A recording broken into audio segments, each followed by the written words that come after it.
S, வீடு, schools, hotels, store room இங்கெல்லாம் partition wall கட்டணும்னாலும் இப்போ பில்டிங் போனஸோட first choice Renocon Rapid Wall Panels. Jharkhand Mukti மோர்ச்சாவின் தலைவரும் ஜார்க்கண்டின் முதல்வருமான ஹேமந்த் சோரன் இந்தி கூட்டணியிலிருந்து வெளியேறி பாஜகவுடன் கூட்டணி அமைத்து ஆட்சி அமைக்க உள்ளதாக தகவல் வெளியாகியுள்ளது. இந்தி கூட்டணியில் அங்கம் வகிக்கும் ஜார்க்கண்ட் முக்தி மோர்ச்சா நடந்து முடிந்த பீகார் சட்டமன்ற தேர்தலில் 16 இடங்களில் போட்டியிட விருப்பம் தெரிவித்திருந்த நிலையில் அக்கட்சிக்கு ஒரு இடம் கூட கொடுக்காததால் தேர்தலின் போது இந்தி கூட்டணியிலிருந்து வெளியேறியது. அப்போது தேசிய அளவிலும் இந்தி கூட்டணியிலிருந்து வெளியேறுவது குறித்து முடிவு எடுக்கப்படும் என்று அக்கட்சி அறிவித்திருந்தது. இந்நிலையில் ஜார்க்கண்டில் காங்கிரஸ், ராஷ்டிரிய ஜனதா தளம் மற்றும் இடதுசாரிகள் உள்ளிட்ட கட்சிகளுடன் கூட்டணி அமைத்து ஆட்சியில் உள்ள ஜார்க்கண்ட் முக்தி மோர்ச்சா கூட்டணியிலிருந்து வெளியேறி பாஜகவுடன் கூட்டணி அமைத்து ஆட்சி அமைக்க உள்ளதாக தகவல் வெளியாகியுள்ளது.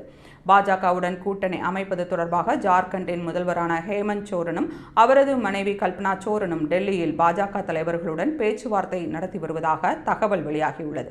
மேலும் ஜார்க்கண்டின் ஆளுநரான சந்தோஷ் கங்வார் நேற்று திடீரென டெல்லியில் மத்திய உள்துறை அமைச்சர் அமித்ஷாவை சந்தித்து பேசியுள்ளார். 81 இடங்களை கொண்ட ஜார்க்கண்ட் சட்டமன்றத்தில் பெரும்பான்மைக்கு 41 எம்எல்ஏக்கள் தேவைப்படுகிறது.